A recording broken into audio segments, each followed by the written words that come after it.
সরকার কিংবা আদালত যদি আওয়ামী লীগকে নিষিদ্ধ না করে তাহলে দলটি নির্বাচনে অংশ নিতে বাধা নেই বলে মন্তব্য করেছেন প্রধান নির্বাচন commission CEC M M Nasir Uddin.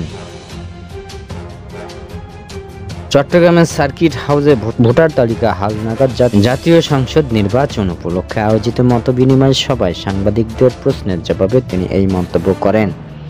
CSE বলেন, এখন নির্বাচন কমিশন সম্পূর্ণ স্বাধীন, ডানে বামে বা বহির্বিশ্বের কোনো চাপ নেই।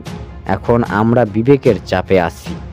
এই দেশে ভালো নির্বাচন করাও সম্ভব, খারাপ নির্বাচন করাও সম্ভব।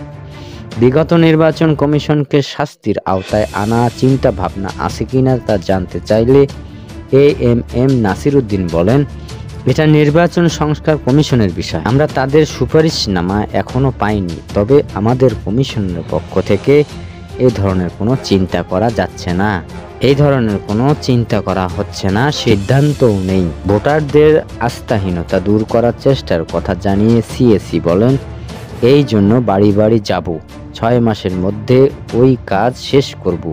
ভোটার তালিকা থেকে যারা বাদ পড়ে গেছে তাদের অন্তর্ভুক্ত করব। আপনাদের বলতে চাই, এবারের নির্বাচন আগের মতো হবে না। এই জন্য আমাদের সর্বোচ্চ চেষ্টা থাকবে, এই জন্য সবার সহযোগিতা লাগবে।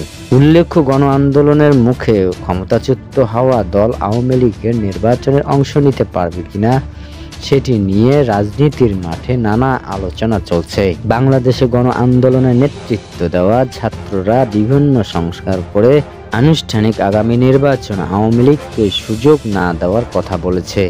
ছাত্র নেতাদের দাবি, জুলাই হত্যাকাণ্ডের শেখ হাসিনার বিচার না হওয়া পর্যন্ত পতিত আওয়ামী লীগকে নির্বাচন করার সুযোগ যেন না দেওয়া হয়।